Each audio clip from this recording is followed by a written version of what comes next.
Hello student, welcome to Navankur digi lessons class. मैं सीमा साथ social science में एक नए टॉपिक के साथ आपके बीच पुनः उपस्थित हूँ।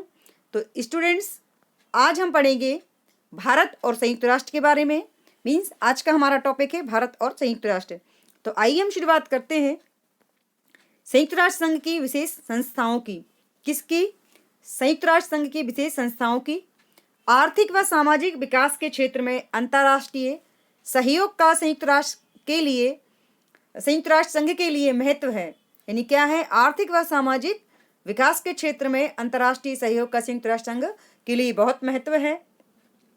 संयुक्त राष्ट्र संघ का यह कर्तव्य है कि वह उच्च जीवन स्तर, पूर्ण रोजगार तथा सामाजिक आर्थिक विकास के लिए समुचित परिस्थितियों के सृजन में सहयोग प्रदान करे। इस उद्देश्य से संयुक्त राष्ट्र ने अनेक विशेष संस्थाओं की स्थापना की है जो कि अपने विशिष्ट क्षेत्र में कार्य करती हैं। उनमें से कुछ संस्थाओं के बारे में आज के इस वीडियो में हम जानेंगे। तो आइए हम शुरुआत करते हैं। संयुक्त राष्ट्र संघ की पहली संस्था जो विशेष संस्था है वो है संयुक्त राष्ट्र शैक्षिक, वैज्ञानिक और सांस्कृतिक संगठन, जिसे हम यूनेस्को के नाम से भी जानते हैं। इसका पूरा नाम क्या है? संयुक्त राष्ट्र शैक्षिक, वैज्ञानिक और सांस्कृतिक संगठन, जिसे हम शॉर्ट में यूनेस्को के नाम से जानते हैं। तो यूनेस्को, इसकी स्थापना 1946 में हुई थी। कब हुई थी यूनेस्को की स्थापना? 1946 में। इसका मुख्यालय पेरिस में है। पेरिस कहाँ पर है? पेरिस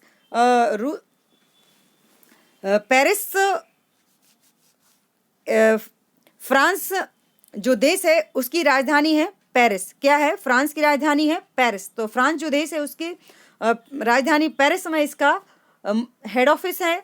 इसका उद्देश्य शिक्षा, विज्ञान और संस्कृति के क्षेत्र में राष्ट्रों के मध्य आपसी सहयोग को प्रोत्साहित करना है। यानी यूनेस्को का उद्देश्य क्या है?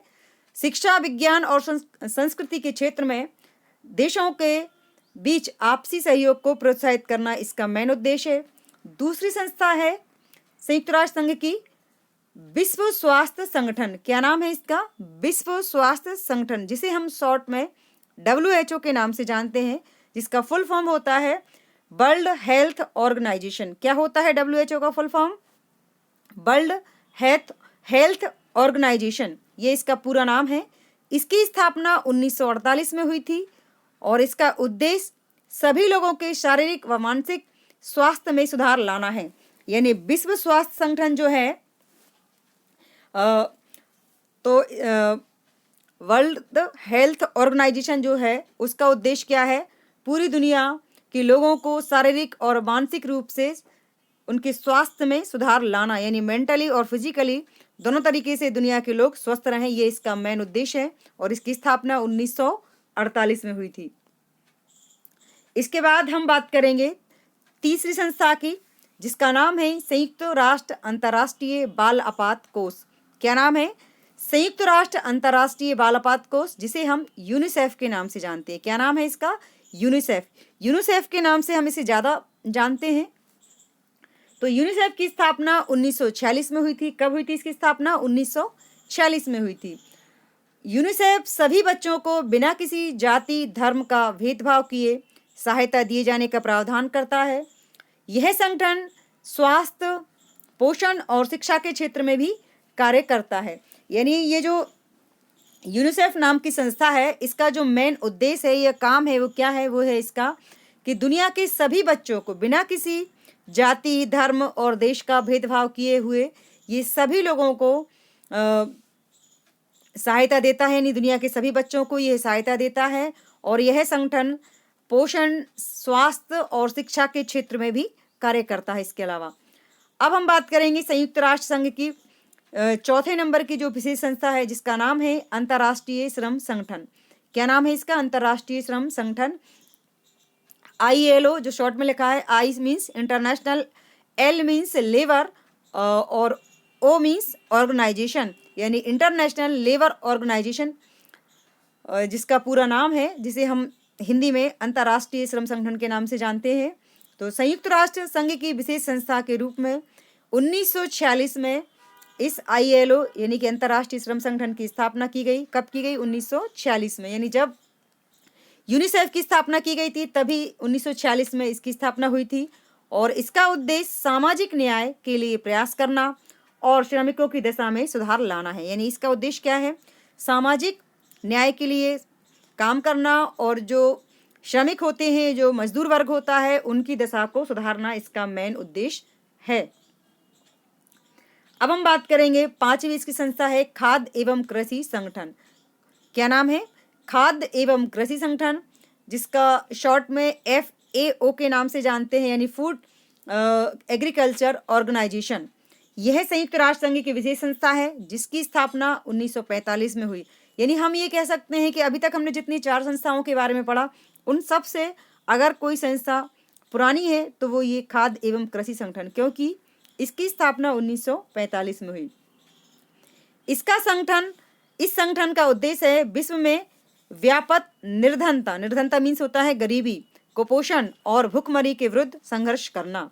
यानी खाद्य एवं कृषि संगठन का उद्देश्य क्या है? पूरी दुनिया में जो गरीबी, कुपोषण और भुखमरी फैली हुई है उसके विरुद्ध संघर्ष करना, उसे दूर करने की कोशिश करना इसका मेन उद्देश्य है। इसके अलावा कुछ अन्य संस्थाएं भी संयुक्त राष्ट्र संघ की, जिनके नाम आप जानना जरूर चाहेंगे। तो उनके नाम है अंतर्राष्ट्रीय मुद्रा कोष, विश्व बैंक, ये इनके अलावा भी और संस्थाएं हैं। अब हम बात करेंगे संयुक्त राष्ट्र संघ की उपलब्धियों की। यानी संयुक्त राष्ट्र संघ के हम बाकी चीज़ों के बारे में तो हमने जान लिया है, अब हम जानते हैं कि इसकी उपलब्धियां अभी तक क्या क्या रही हैं। तो संयुक्त राष्ट्र संघ का मुख्य उद्देश्य है विश्व में शांति स्थापित करना। जैसा कि मैं आपको बता चुकी हूँ, अपनी स्थापना से अब तक संयुक्त राष्ट्र को अनेक विवादों में कार्यवाही करनी पड़ी है। यानी जब से संयुक्त राष्ट्र संघ की स्थापना हुई है तब से लेकर अब तक इसने कई विवादों में कार्यवाही की है और संयुक्त राष्ट्र संघ अनेक बार युद्ध टालने में भी सहायक हुआ है। यानी कई बार दुनिया के कई देशों की आपस में युद्ध की स्थिति बनी, लेकिन उन युद्धों को टालने में ये संयुक्त राष्ट्र संघ बीच में इन्होंने इंटरफेयर किया और उसमें ये सफल भी हुई है ये संस्था। और इसके अलावा कई अनेक संकटपूर्ण स्थितियों में तनाव भी इसने कम किए हैं, किंतु उपायों को साधारणतया काम में लाया गया है। वे शांति के लिए सैन्य कार्रवाई, मिशन इत्यादि हैं। इसमें कश्मीर, कांगो, पश्चिम एशिया, साइप्रस और यमन में बड़े स्तर पर युद्ध होने से पूर्व रोकथाम की है। यानी जिन देशों के नाम मैंने यहाँ पर लिए हैं, कश्मीर हमारे देश का राज्य है, कांगो पश्चिम एशिया, साइप्रस, यमन और में बड़े स्तर पर युद्ध होने से पूर्व रोकथाम संयुक्त राष्ट्र संघ ने की है। ग्रीस, इंडोनेशिया, लेबनान, मिस्र, गाजा पट्टी, कांगो, कोरिया, गल्फ युद्ध यानी कि ईरान और इराक में शांति के लिए किए गए प्रयास इसकी कुछ महान उपलब्धियां हैं। यानी इन देशों में शांति स्थापित करने के लिए संयुक्त राष्ट्र संघ ने जो काम किए वह इसकी महान उपलब्धियों में गिने जाते हैं। अब हम बात करेंगे भारत और संयुक्त राष्ट्र की, यानी हमारे देश के संबंध संयुक्त राष्ट्र संघ के साथ कैसे हैं।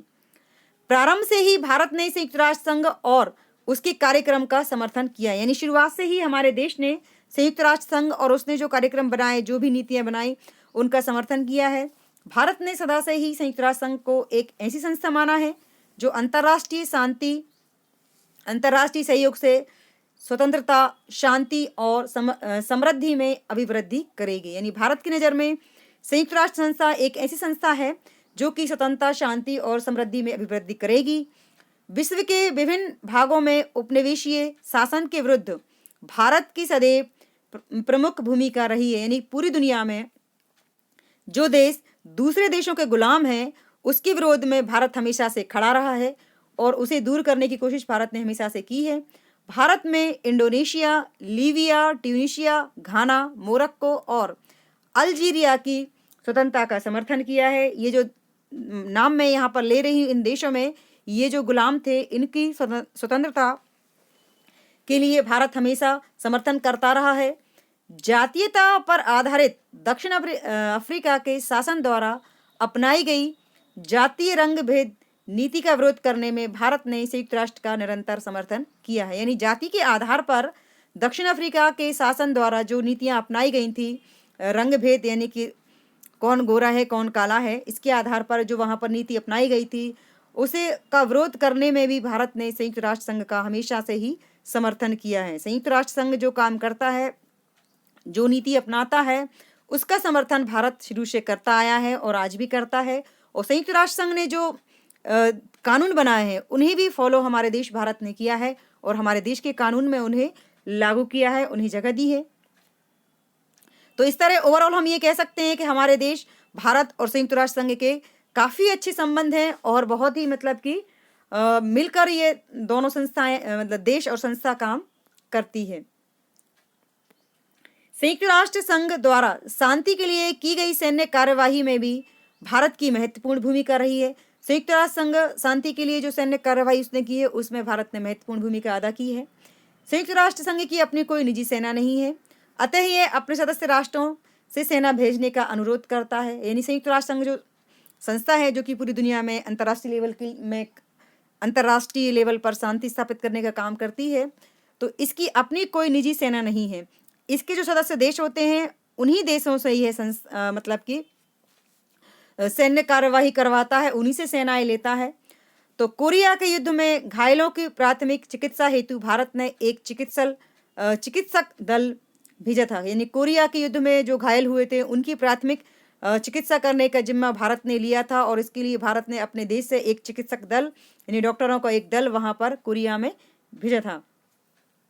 कोरिया युद्ध बंदियों के आदान प्रदान की देखरेख का उत्तरदायित्व भारत को दिया गया था। यानी कोरिया का जो युद्ध हुआ था उसकी युद्ध में जो शामिल थे सैनिक, उनकी देखरेख करने की जिम्मेदारी भारत को दी गई थी, जो कि भारत ने बखूबी उसे निभाया भी है। गांजा में संयुक्त राष्ट्र आपातकालीन सैन्य दल में शामिल करने हेतु सबसे बड़ी टुकड़ी भारत ने भेजी थी। गांजा जो कि देश है वहां पर संयुक्त राष्ट्र द्वारा आपातकालीन सैन्य दल में शामिल करने हेतु सबसे बड़ी सेना की टुकड़ी भारत ने भेजी थी। साइप्रस राष्ट्र की सेना के प्रथम 2 सेनापति भी भारतीय थे। साइप्रस जो देश है, साइप्रस, वहाँ की सेना के प्रथम 2 सेनापति भारतीय थे, यानी कि वो भारत के रहने वाले थे, वहाँ के जो सेनापति थे। कांगो में की गई सैन्य कार्यवाही में भी भारत ने सबसे बड़ा दल भेजने का भार अपने ऊपर लिया था।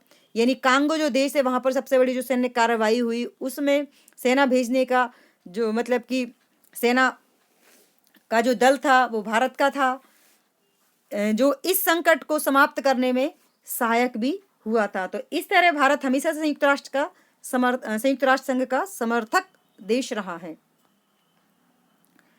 अब हम बात करेंगे उसके साथ हमारे और किस तरह के संबंध है।